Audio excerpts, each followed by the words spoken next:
Hello friends, welcome back to youngsters cooking. இன்றைக்கி நம்ம சேனலில் ஒரு சூப்பர் ரெசிபி ரவா இட்லி வீட்டிலையே ரொம்ப ஈஸியாக ரொம்ப டேஸ்டியாக எப்படி பண்ணுறதுன்னு பார்க்கலாம்.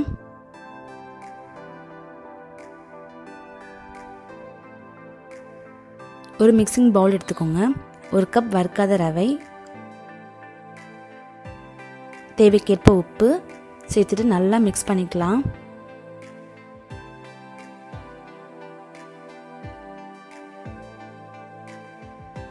எந்த கப்பால் ரவை எடுத்தீங்களோ அதே கப்பால் ஒரு கப் அளவுக்கு தயிர் சேர்த்துக்கோங்க.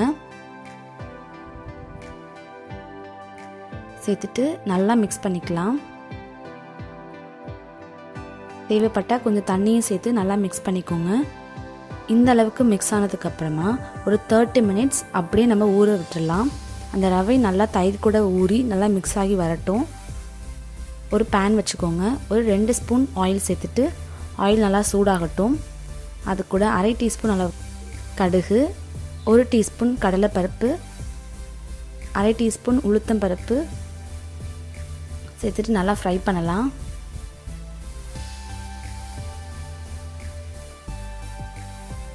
இது கூடவே சின்ன சின்னதாக உடைச்சி வச்ச முந்திரி, சின்ன சின்னதாக கட் பண்ண பச்சை மிளகாய், கருவேப்பிலை, உங்களுக்கு இட்லி எல்லோ கலரில் வேணும்னா ஒரு சின்ன பிஞ்ச் ஆஃப் மஞ்சள் தூள் சேர்த்துக்கோங்க. சேர்த்துட்டு அந்த தாளிச்சதை அந்த மாவில் சேர்த்துக்கலாம். 1/2 அன் ஹவர் மாவு நல்லா ஊறி நல்லா சாஃப்டாகி வந்திருக்கு. இப்போ எல்லாத்தையும் சேர்த்து நல்லா மிக்ஸ் பண்ணிக்கோங்க.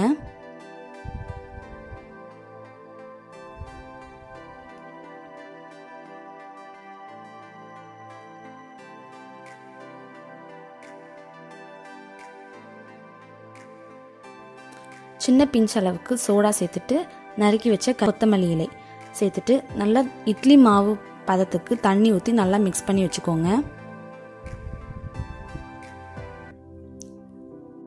இட்லி தட்டு எடுத்து அதில் நெய் தடவிக்கோங்க. அப்போ தான் இட்லி நமக்கு ஒட்டாமல் வரும்.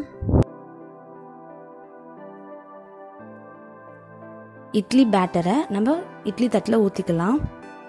ஒரு கப் ரவைக்கு கரெக்டாக 10 இட்லி கிடச்சிது.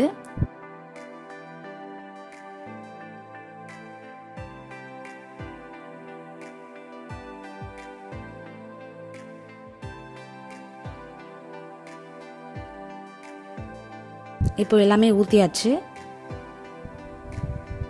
இதுலேருந்து 10 நிமிஷம் இட்லி குக்கரில் வச்சு நல்லா வேக வச்சு எடுத்துக்கலாம். இப்போ பாருங்கள், இட்லி நல்லா சூப்பராக வெந்து வந்துடுச்சு.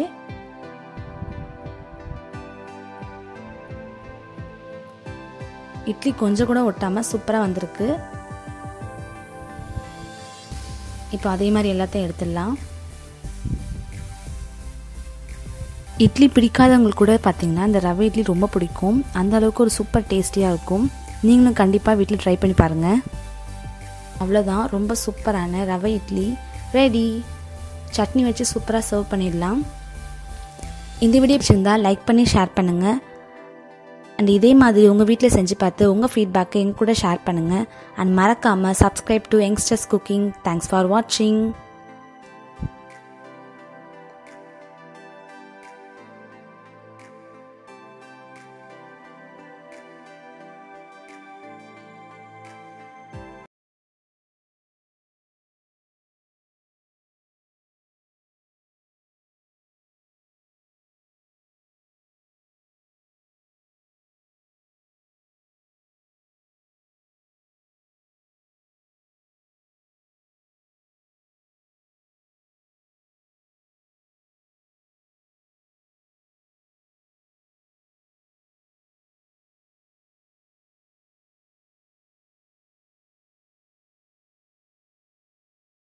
கண்டிப்பாக வீட்டில் ட்ரை பண்ணி பாருங்கள். இட்லி தட்டு எடுத்து அதில் நெய் தடவிக்கோங்க. அப்போ தான் இட்லி நல்லா ஒட்டாமல் சூப்பராக நமக்கு வரும். இட்லி தட்டு எடுத்து அதில் நெய் தடவிக்கோங்க. அப்போ தான் இட்லி நமக்கு ஒட்டாமல் வரும்.